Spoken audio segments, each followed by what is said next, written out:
साथियों नमस्कार। उम्मीद करते हैं आप सब बहुत बढ़िया होंगे और आप सभी के जनरल स्टडीज़ की तैयारी बिल्कुल मस्त चल रही होगी। तो भैया आप जानते हैं शाम को 7 बजे हम आपके लिए जनरल स्टडीज़ के उन क्वेश्चंस का कलेक्शन लेकर आते हैं जो आपके एग्जाम के दृष्टिकोण से बेहद इंपॉर्टेंट हैं। ठीक है, अगर आप चाहते हो कि इन सारे क्लासेस की PDF आपको मिल जाए तो अपना ऐप है, लिंक डिस्क्रिप्शन में या गूगल प्ले स्टोर से प्रमोद पाल जैसे टीचर नाम सर्च करके प्राप्त कर सकते हैं या आप इस व्हाट्सअप नंबर पर कॉन्टैक्ट कर सकते हैं। ये क्लासेस आप किसी भी प्रकार के गवर्नमेंट सर्विस के एग्जाम की तैयारी कर रहे हैं तो बेहद इंपॉर्टेंट है।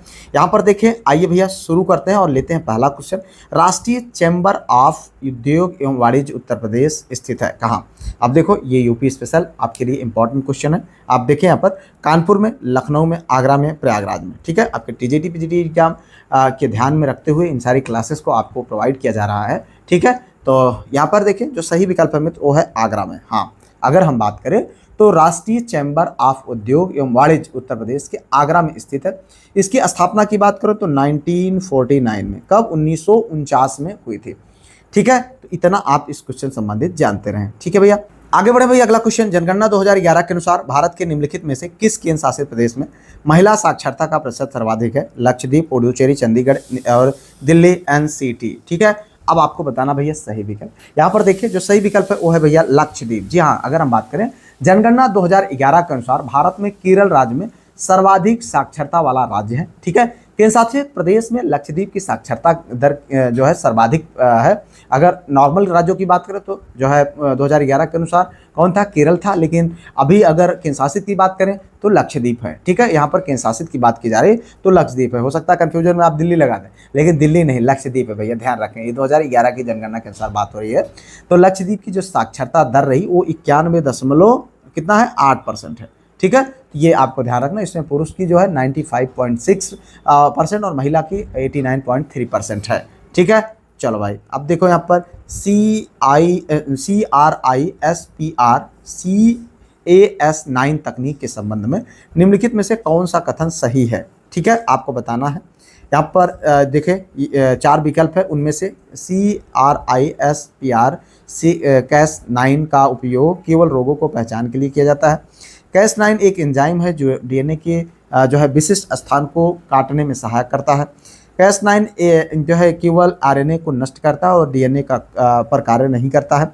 ठीक है, यहाँ पर देखें CRISPR-Cas9 का उपयोग केवल पौधों में किया जाता है। ठीक है, ये आपके बायोलॉजी का क्वेश्चन है, इंपॉर्टेंट है, आप इसका आंसर दीजिए। यहाँ पर देखिए सही विकल्प है Cas9 एक एंजाइम है जो DNA के विशिष्ट स्थान को काटने में जो है सहायता करता है। ठीक है, यह एक प्रकार का क्या है? एक जीन एडिटिंग तकनीक है। ठीक है, जो है CRISPR यानी CRISPR-Cas9 जो है एक जीन एडिटिंग तकनीकी है। इसका उपयोग क्या होता है? DNA में लक्षित जो परिवर्तन करने के लिए किया जाता है। ठीक है, Cas9 एक न्यूक्लियर एंजाइम है जो DNA को विशिष्ट स्थान पर काटता है। ठीक है, गाइड RNA Cas9 को लक्षित DNA सीक्वेंस तक पहुंचाने में सहायता करता है। इस तकनीक का उपयोग पौधों के साथ साथ प्राणी कोशिकाओं में भी किया जाता है। ठीक है, चलो भाई, यहाँ पर देखिए निम्नलिखित में से कौन भारत का मौद्रिक प्राधिकरण है? Who among the following is the monetary authority of India? ठीक है, वित्त आयोग, भारतीय रिजर्व बैंक, नीति आयोग, वित्त मंत्रालय, भारत सरकार। चलो अब देखो यहाँ पर सही विकल्प है भारतीय रिजर्व बैंक ऑफ इंडिया। हाँ, भारतीय रिजर्व बैंक ऑफ इंडिया जो है भारत की मौद्रिक नीति तैयार करता है, उसकी निगरानी करता है और इसके लिए RBI को भारत का मौलिक प्राधिकरण भी कहा जाता है। रिजर्व बैंक ऑफ इंडिया को क्या कहा जाता है? मौलिक प्राधिकरण भी कहा जाता है। ठीक है, RBI भारत का केंद्रीय बैंक है, इसे बैंकों का बैंक भी कहा जाता है।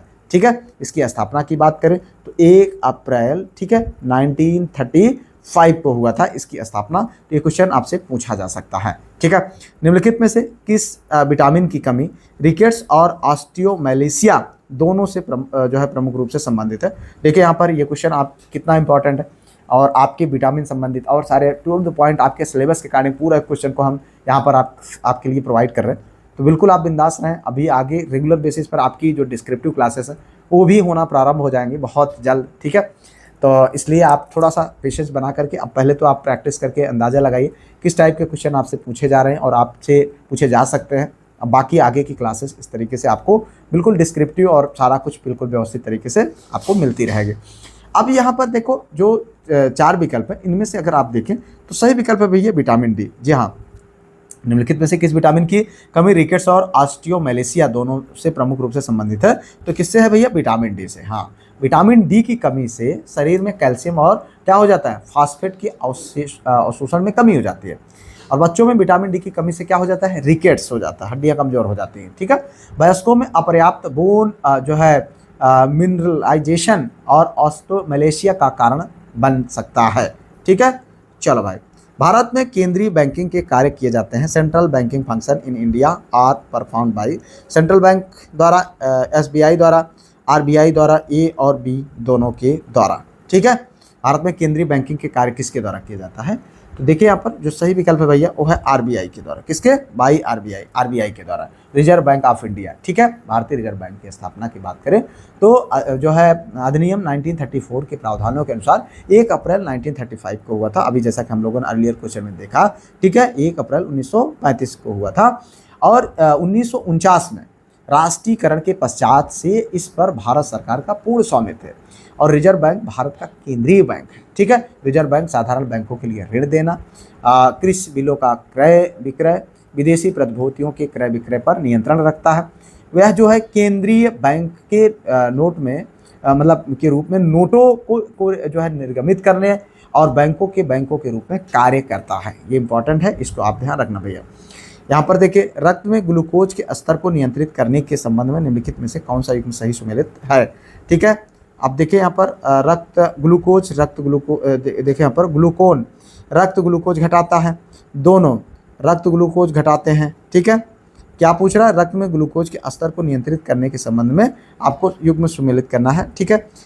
यहाँ पर देखिए इंसुलिन रक्त ग्लूकोज घटाता है, इंसुलिन रक्त ग्लूकोज बढ़ाता है। अब आपको इसमें बताना है कौन युग्म सही सुमेलित है। ठीक है। चलो, अब इसमें अगर आप देखें तो जो सही सुमेलित है भैया वो है ये वाला, इंसुलिन रक्त ग्लूकोज घटाता है। इंसुलिन रक्त में ग्लूकोज के स्तर को कम करने में सहायता करता है, ग्लूकोज रक्त ग्लूकोज के स्तर को बढ़ाता है।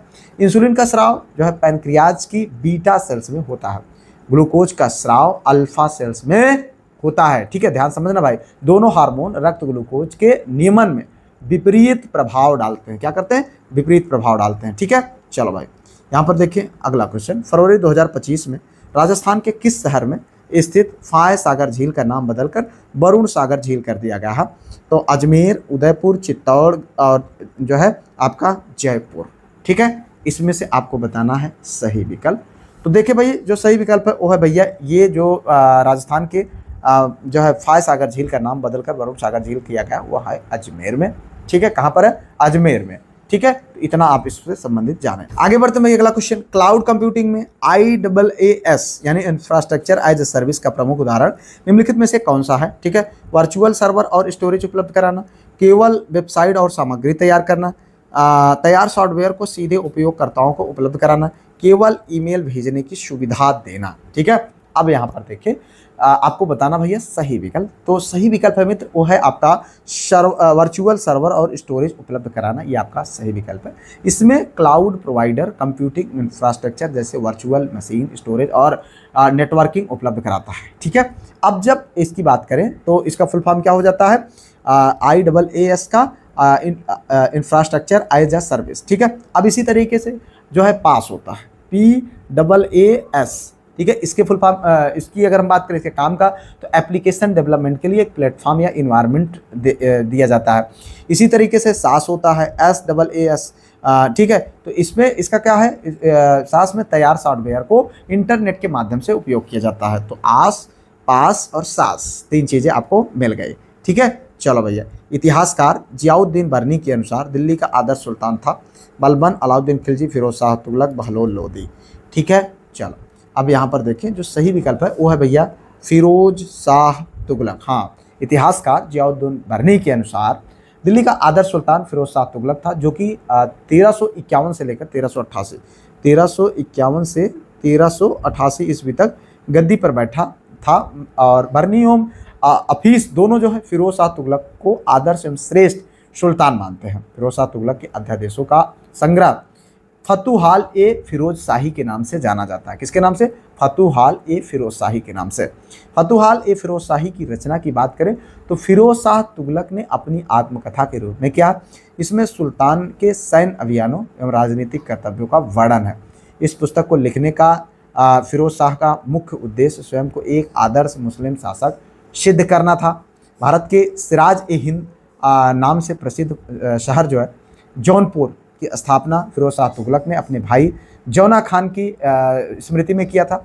जौनपुर की प्रसिद्ध अगर हम बात करें अटाला मस्जिद जो है निर्माण कब हुआ था? 1408 ईस्वी में हुआ था। ठीक है, तो सर्की सुल्तान जो है इब्राहिम शाह द्वारा किया गया था। और एवं जामा मस्जिद की अगर हम बात करें तो 1470 में हुआ था। कब? 1470, जो कि कहाँ पर? सुल्तान ये आपका जो जौनपुर है इसके लिए फेमस है। ठीक है, चलो आगे देखते हैं। निम्नलिखित में से कौन सा कथन जो है यहाँ पर विजिंग के संबंध में सही है? ठीक है, इसमें केवल एसएमएस के माध्यम से धोखाधड़ी होती है। ठीक है, इसको फिशिंग कह सकते हैं। इनमें फर्जी फ़ोन कॉल के माध्यम संवेदनशील जानकारी प्राप्त होती है। इसमें केवल कंप्यूटर वायरस का उपयोग किया जाता है। इसमें केवल हार्डवेयर को नुकसान पहुंचाया जाता है। तो अब देखो यहाँ पर जो सही विकल्प है वो है भैया विशिंग, मतलब शब्द वाइस तथा फिशिंग से बना हुआ है। यानी विशिंग का मतलब ये शब्द जो है किससे? वाइस प्लस फिशिंग, दो शब्दों से मिलकर के बना हुआ है। ठीक है, किससे? वाइस प्लस फिशिंग से। ठीक है, तो इसके बाद अगर हम बात करें यहाँ पर इन दोनों शब्दों को मिला करके क्या बना दिया गया है? विशिंग। ठीक है, इसमें फ़ोन कॉल या वॉइस मैसेज के माध्यम से धोखाधड़ी की जाती है। हमलावर क्या करता है? ओटीपी, बैंक विवरण, पासवर्ड आदि जैसी संवेदनशील जानकारी प्राप्त करने का प्रयास करता है। ठीक है, चलो देखिए यहाँ पर अगला क्वेश्चन। निम्नलिखित में से किसने उत्तर प्रदेश में ऐतिहासिक एका आंदोलन, ठीक है, का नेतृत्व किया? बाबा रामचंद्र, सत्यभक्त, सहजानंद सरस्वती, मदारी पासी। अब इसका आपको इम्पोर्टेंट है बताना भैया कौन विकल्प है सही? मदारी पासी। जी हाँ, उत्तर प्रदेश में ऐतिहासिक एका आंदोलन का नेतृत्व जो है इस तरीके से तमाम जो आंदोलन हुए हैं उनके बारे में हम आगे डिस्क्रिप्टिव जो आपका आधुनिक मॉडर्न हिस्ट्री की जब क्लास होगी तो उसमें हम देखेंगे। लेकिन अभी के लिए आप देख लीजिए किस टाइप से क्वेश्चन आपसे पूछा जा सकता है। उत्तर प्रदेश में इनका जो आंदोलन इस आंदोलन का जो नेतृत्व था वो किसने किया था? मदारी पासी जी ने किया था। उत्तर प्रदेश के हरदोई, बहराइच एवं सीतापुर जिलों में लगान में वृद्धि एवं उपज के रूप में लगान वसूली को लेकर अवध के किसानों के द्वारा यह आंदोलन चलाया गया था। यह आंदोलन कब? 1921 में शुरू हुआ और अप्रैल 1922 तक जो है ये चलता रहा। ठीक है, चलो भाई आगे देखते हैं। यहाँ पर अगला क्वेश्चन, डार्क वेब के संबंध में निम्नलिखित में से कौन सा कथन सही है? डार्क वेब और सामान्य वेबसाइटों में कोई अंतर नहीं है। इसे गूगल पर आसानी से खोजा जा सकता है। इसमें सामान्यतः विशेष सॉफ्टवेयर या नेटवर्क की सहायता से एक्सेस किया जाता है। यह इंटरनेट का पूरा भाग है। ठीक है, आप देखो यहाँ पर आपको बताना भैया सही विकल्प। तो अगर हम बात करें तो ये जो सही विकल्प है मित्र वो है आपका सी। इसे सामान्यतः विशेष सॉफ्टवेयर या नेटवर्क की सहायता से एक्सेस किया जाता है। डार्क वेब इंटरनेट का वह भाग है जो सामान्यतः जो है सर्च इंजन द्वारा सामान्यतः जो है इंडेक्स नहीं किया जाता है। ध्यान समझना मेरे भाई, डार्क वेब इंटरनेट का वह भाग है जो सामान्यतः सर्च इंजन द्वारा जो है इंडेक्स नहीं किया जाता है। इसे एक्सेस करने के लिए विशेष सॉफ्टवेयर की आवश्यकता होती है। ठीक है, जैसे टॉर इसका प्रमुख उदाहरण है। कौन सा? TOR इसका प्रमुख उदाहरण है। ठीक है, डार्क वेब और डीप वेब समान नहीं है, दोनों एक चीज़ नहीं होते भाई, ध्यान रखना। ठीक है, दोनों अलग अलग हैं। डीप वेब में password, protected account, private database आदि जैसे सामान्य लेकिन नॉन जो है इंडेक्स्ड कंटेस्ट भी शामिल होते हैं। ठीक है, चलो मुगल बादशाह जहांगीर की पत्नी नूरजहां का वास्तविक नाम था। What was the real name of Mughal Shahjahan emperor Jahangir wife Nurjahan? Arjumand Bano Begum, Mumtaz Mahal, Mehrunnisa, जहां आरा बेगम। ठीक है, अब इसमें देखें जो सही विकल्प है भैया वो है मेहरुन्निसा। हाँ, मेहरुन्निसा एक उनकी जो पत्नी थी मुगल बादशाह जहांगीर की, उसके जन्म का नाम क्या था भैया? मेहरुन्निसा। ठीक है, जहांगीर नूरजहां जो उनकी थी पत्नी उसका क्या नाम था? मेहरुन्निसा था। ठीक है, जन्म व प्रारंभिक जीवन के विषय में अगर हम जानकारी की बात करें तो मुअत्तमिद खां द्वारा रचित पुस्तक इकबाल नामा ए जहांगीरी से प्राप्त होती है। इनके बचपन का नाम मेहरुन्निसा था। 17 वर्ष की अवस्था में मेहरुन्निसा का विवाह जो है अली कुली खां जो कि शेर ए अफगान के नाम से जाना जाता था उससे हुआ था और 1607 ईस्वी में कब? 1607 ईस्वी में जहांगीर के दूतों ने शेर अफगान को युद्ध में मार डाला और मेहरुनिसा को दिल्ली लाए और उसे अकबर की विधवा सलीम बेगम की सेवा में लगा दिया गया। मेहरुनिसा को जहांगीर ने सर्वप्रथम नैरोज त्योहार के अवसर पर देखा और उसके सौंदर्य से मुग्ध होकर के 1611 ईस्वी में क्या कर लिया?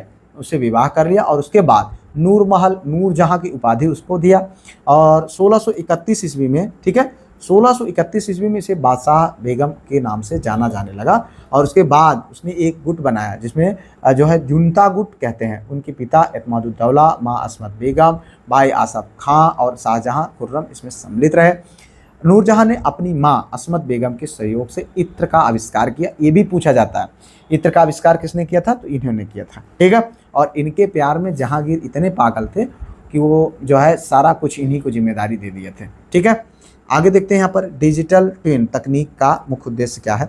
दो कंप्यूटरों को एक साथ जोड़ना, कंप्यूटर में दो ऑपरेटिंग सिस्टम स्थापित करना, डेटा की दो कॉपियाँ बनाना, किसी वास्तविक वस्तु का या सिस्टम का डिजिटल मॉडल बनाना, ये आपका प्रमुख है। यहाँ पर देखें जो सही विकल्प है वो है आपका डिजिटल वास्तविक वस्तु या सिस्टम का डिजिटल मॉडल बनाना, ठीक है।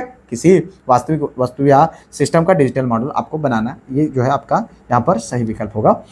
डिजिटल ट्विन किसी वास्तविक फिजिकल ऑब्जेक्ट, प्रोसेस या सिस्टम या का वर्चुअल या डिजिटल रिप्रेजेंटेशन होता है। इसमें रियल टाइम डेटा का उपयोग जो है करके वास्तविक सिस्टम की निगरानी और एनालिसिस किया जाता है, ठीक है। इसका उपयोग की हम बात करें तो सिमुलेशन, टेस्टिंग और प्रोडक्टिव मेंटेनेंस में किया जाता है। डिजिटल ट्विन इंडस्ट्री 4.0 क्या है? 4.0 की महत्वपूर्ण टेक्नोलॉजी में से एक है। चलो भाई आगे देखते हैं यहाँ पर अगला question. Large language model LLM मुख्य रूप से किस प्रकार के डेटा और कार्यों से संबंधित है? केवल इंटरनेट की गति बढ़ाना, मानव भाषा और टेक्स्ट से संबंधित कार्य, केवल कंप्यूटर हार्डवेयर की मरम्मत, केवल मौसम संबंधी डेटा, ठीक है। चलो अब यहाँ पर आपको बताना भैया सही विकल्प।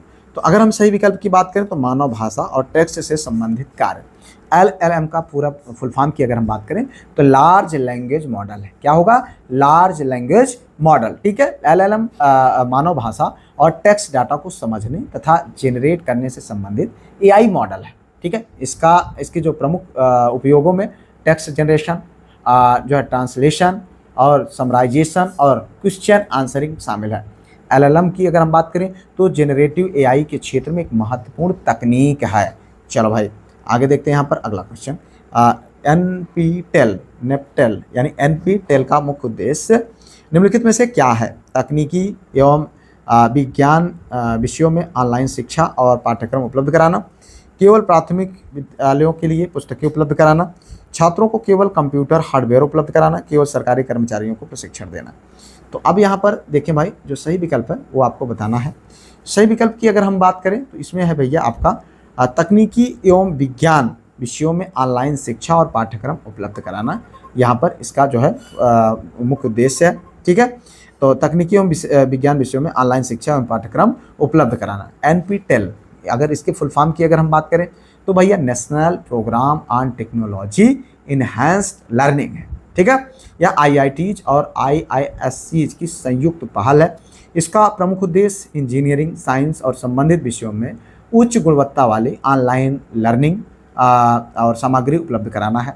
NPTEL के माध्यम से वीडियो लेक्चर, वीडियो कोर्सेस और अन्य लर्निंग रिसोर्सेस उपलब्ध कराए जाते हैं, ठीक है।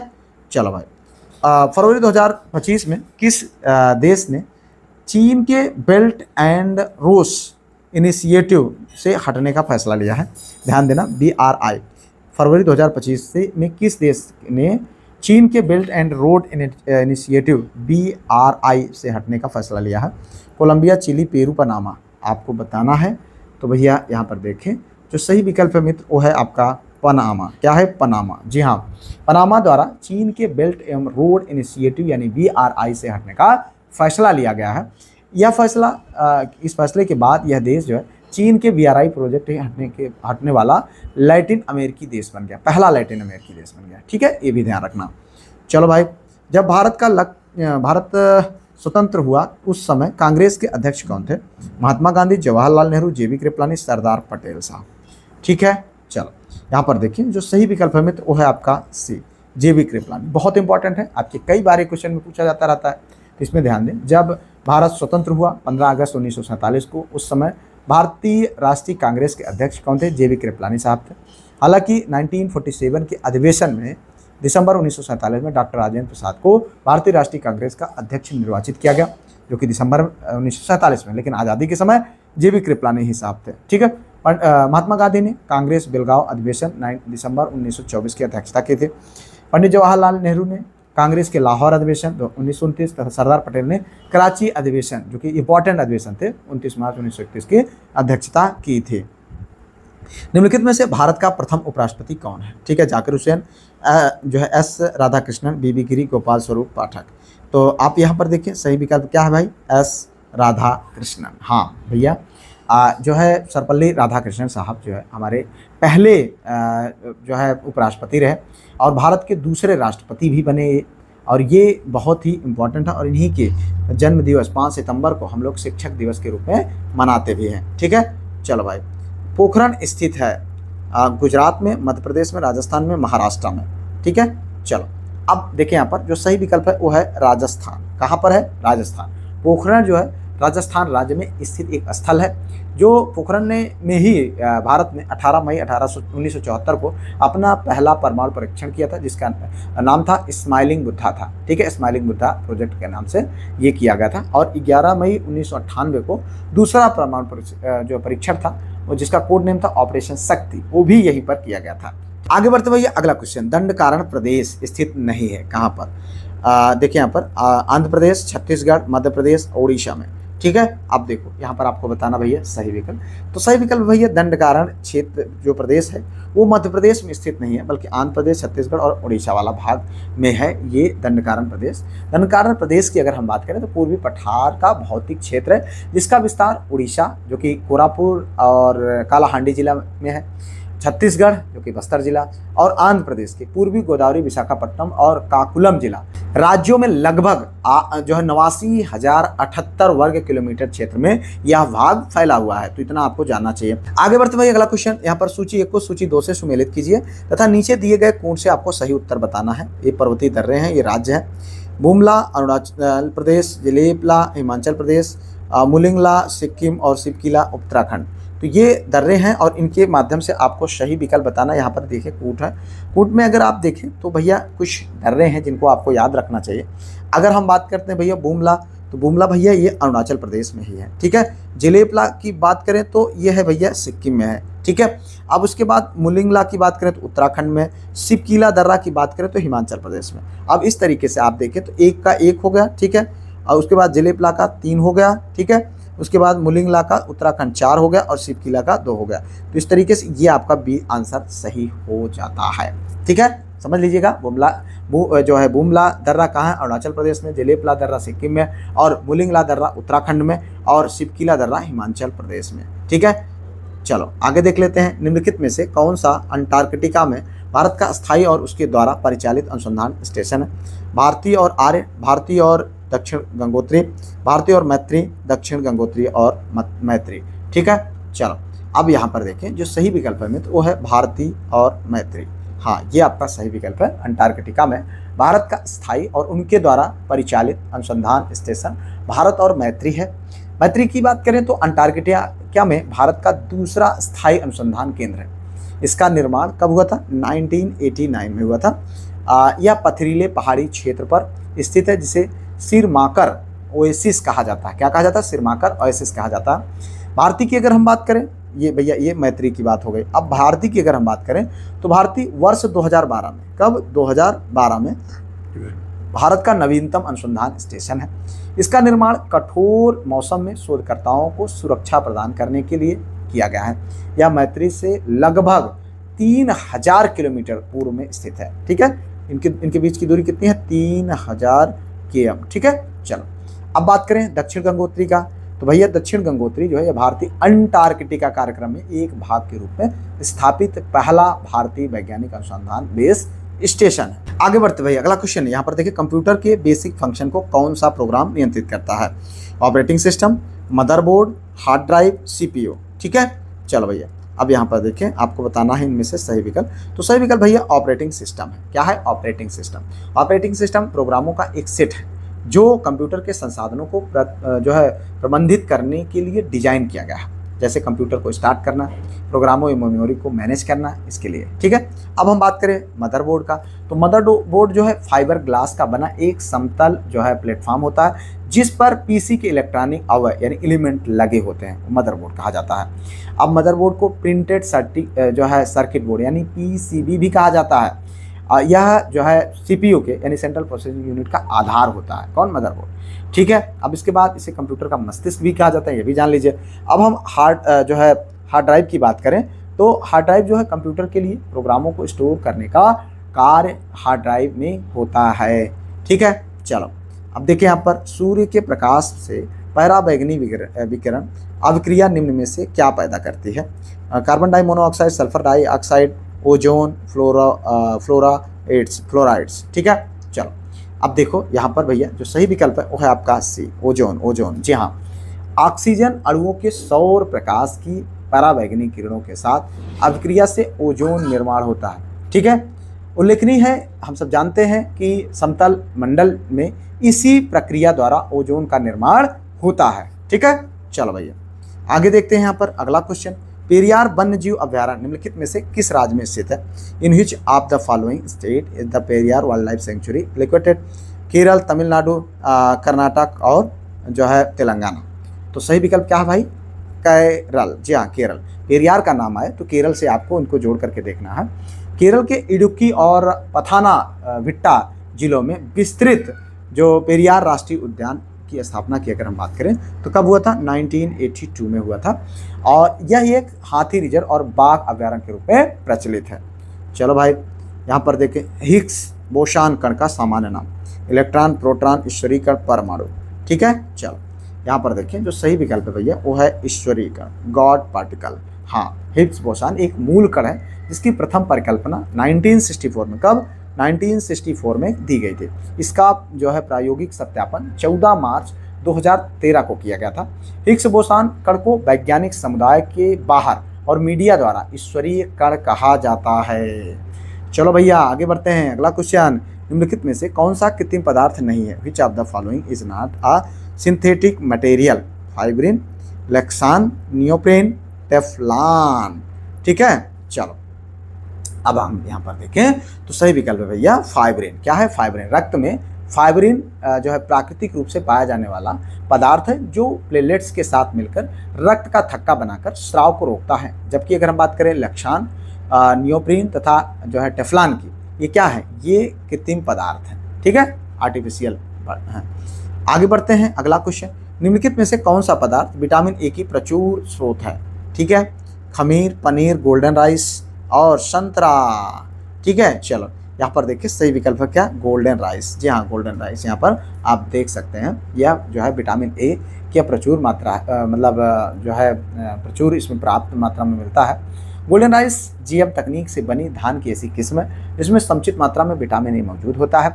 विटामिन ई की कमी से अनेक बीमारियां होती हैं जैसे रतौंधी, गले छाती में संक्रमण, त्वचा फटना, ये सब प्रमुख इसके कारण होते हैं। विटामिन ए की कमी से बाल मृत्यु दर का कारण बढ़ा है और गोल्डन राइस कुपोषण जैसी समस्या से निपटने में सहायक है। तो इस तरीके से हम लोगों ने यहाँ पर इंपॉर्टेंट उन क्वेश्चन को देखा जो आपको आपके एग्जाम में देखने को मिल सकते हैं। उम्मीद करते हैं इन वीडियो से आपको बहुत हेल्प मिल रही होगी। अगर कोई सुझाव हो कमेंट जरूर करें, वीडियो को लाइक, चैनल को सब्सक्राइब, हाइप शेयर तो कर ही लीजिएगा। वीडियो को पाने के लिए इस ऐप को डाउनलोड करके आप इन पीडीएफ और टेस्ट में जरूर पार्टिसिपेट करें। मिलते हैं किसी और वीडियो में किसी और टॉपिक पर, तब तक के लिए जय Hind, Vande Mataram, best of luck.